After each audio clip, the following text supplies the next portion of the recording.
নমঃ শিবায়। হর হর মহাদেব। নমস্কার বন্ধুরা, আমার চ্যানেলের নতুন আরেকটি ভিডিও দেখার জন্য আপনাদের সকলকে অনেক অনেক স্বাগত। তো বন্ধুরা, আশা করি আপনারা ভালো আছেন, সুস্থ আছেন। সারা বছর শিব পুজো করা হলেও শ্রাবণ মাসে নিষ্ঠা ভরে ও সঠিক বিধি মেনে মহাদেবের পুজো করার প্রচলন রয়েছে। এই সময় ভক্তি ভরে শিব পুজো করলে বিশেষ ফল পাওয়া যায় বলে প্রচলিত বিশ্বাস। তবে শিবের আরাধনার পাশাপাশি কিছু উপায় বা নিয়ম মেনে চললে মনস্কামনা খুব শীঘ্রই পূরণ হবে। তো বন্ধুরা, আজকের এই ভিডিওটির মাধ্যমে আপনারা জানতে পারবেন যে শ্রাবণ মাসের সোমবারে এমন একটি নিয়ম বা উপায় রয়েছে, যে নিয়ম বা উপায়টি করলে আপনাদের জীবনের নানা রকম সমস্যা থেকে মুক্তি পাবেন। যেমন ধরুন, বাড়িতে যদি বাস্তুদোষ থেকে থাকে তাহলে এই নিয়মটি করলে আপনাদের বাস্তুদোষ দূর হবে। এছাড়াও আরও কতগুলি নিয়মের কথা বলবো, যেই নিয়মটি করলে আপনাদের অর্থনৈতিক সমস্যা, শারীরিক সমস্যা এবং কর্মক্ষেত্রে সমস্যা সমস্ত কিছুই দূর হবে। তো চলুন বন্ধুরা, বেশি দেরি না করে আজকের এই ভিডিওটি শুরু করা যাক।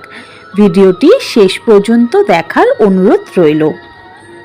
তো বন্ধুরা, সর্বপ্রথমে আমরা জেনে নেব যে নিয়মটি বা উপায়টি শ্রাবণ মাসের সোমবারে আপনারা করবেন সেটি কী দিয়ে করবেন। তো বন্ধুরা, সেই জিনিসটি সহজেই আপনাদের বাড়িতে বা অনেকেরই পুজো ঘরে থেকে থাকে। সেই জিনিসটি হলো কর্পূর। হ্যাঁ বন্ধুরা, কর্পূর দিয়ে এই নিয়মটি বা উপায়টি আপনারা অবশ্যই শ্রাবণ সোমবারে করবেন। শাস্ত্র মতে শিবের পুজোয় কর্পূরের ব্যবহার অত্যন্ত ফলদায়ক। এতে জীবনে সুখ সমৃদ্ধি আসে এবং সকল সমস্যা দূর হয়। জেনে নিন শ্রাবণ মাসে কিভাবে কর্পূরের ব্যবহার করবেন। আরতির সময় কর্পূর ব্যবহার করুন। শ্রাবণ সোমবার, প্রদোষ ব্রত ও শ্রাবণ শিবরাত্রি পুজোর সময় ভোলেনাথের আরতি করা হয়। সেই আরতির সময় কর্পূর ব্যবহার করুন। বিশ্বাস করা হয় যে শ্রাবণ মাসে দেবাদিদেব মহাদেবের সামনে কর্পূর দিয়ে আরতি করলে গ্রহদোষ কেটে যায় এবং সন্ধ্যার সময় বাড়িতে সন্ধ্যা পুজো দেওয়ার সময় যদি আপনারা কর্পূর দিয়ে আরতি করেন তাহলে বাড়িতে নেগেটিভ এনার্জি যদি থেকে থাকে তাহলে সেটা বেরিয়ে যায় এবং পজিটিভ এনার্জি প্রবেশ করে। তো বন্ধুরা, এখন কর্পূর দিয়ে করা হয় শ্রাবণ মাসে আরেকটি নিয়ম বা উপায়ের কথা বলবো।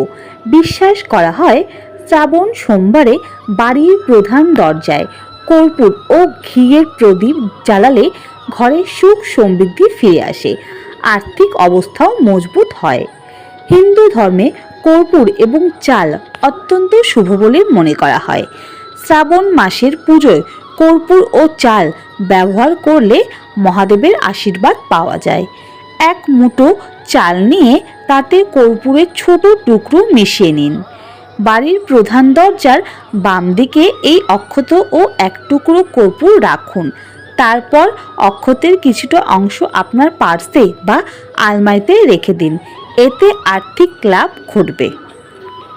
শ্রাবণ মাসে মহাদেবকে কর্পূর নিবেদন করলে তিনি প্রসন্ন হন।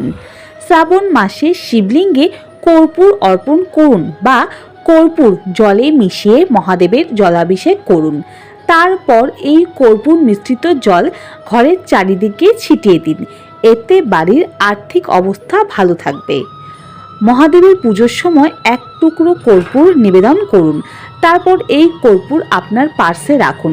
এতে আর্থিক অনটন থেকে মুক্তি পাবে এবং পার্সে থাকা কর্পূর আপনাদের কর্মক্ষেত্রে আপনাদের সাথে নিয়ে যান, সেখানেও আপনাদের উন্নতি ঘটবে।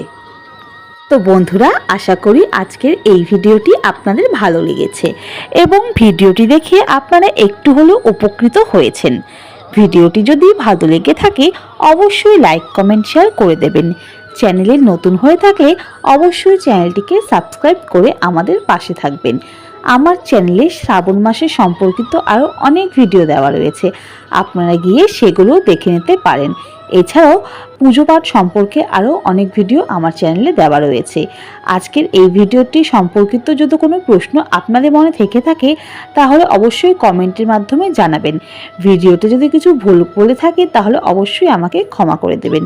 আজকের ভিডিওটি এখানেই শেষ করলাম। সবাই খুব ভালো থাকবেন। খুব তাড়াতাড়ি অন্য একটা ভিডিওর সাথে আপনাদের সাথে আবার দেখা হবে। ওম নমঃ শিবায়। হর হর মহাদেব।